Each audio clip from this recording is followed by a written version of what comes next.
एक समय की बात है, एक गांव में एक प्रसिद्ध मंदिर था। वहां एक लच्छू नाम का सेवक मंदिर की साफ सफाई का काम करता था। मंदिर का पुजारी ही उसे मंदिर में आए दान में से कुछ दे देता था, जिससे ही लच्छू का गुजर बसर होता था।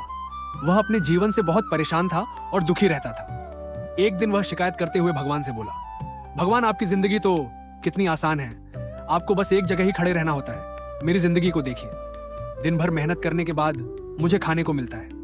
काश मेरी जिंदगी भी आपकी जैसी होती।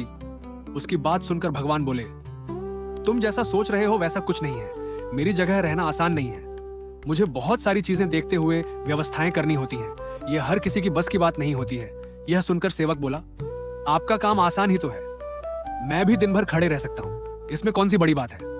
उसकी बात सुनकर भगवान बोले, तुम नहीं कर पाओगे, इस काम में बहुत धैर्य की आवश्यकता होती है। यह सुनकर सेवक बोला, मैं जरूर कर पाऊंगा, आप मुझे अपनी जिंदगी जीने दीजिए।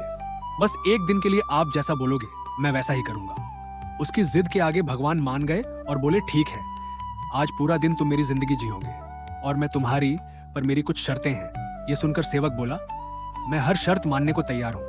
उसकी बात सुनकर भगवान बोले, ठीक है, मंदिर में बहुत से लोग आएंगे और तुमसे बहुत कुछ कहेंगे, कुछ तुम्हें अच्छा बोलेंगे, कुछ बुरा। तुम्हें हर किसी की बात पूरे धैर्य के साथ चुपचाप सुननी होगी, बिना किसी को कोई प्रतिक्रिया दिए। सेवक मान गया भगवान और उसने अपनी जिंदगी एक दिन के लिए आपस में बदल ली। सेवक भगवान की जगह मूर्ति बन गया और भगवान सेवक की तरह मंदिर की सफाई करने के बाद अपने घर चले गए। कुछ समय बाद मंदिर में एक धनी व्यापारी आया।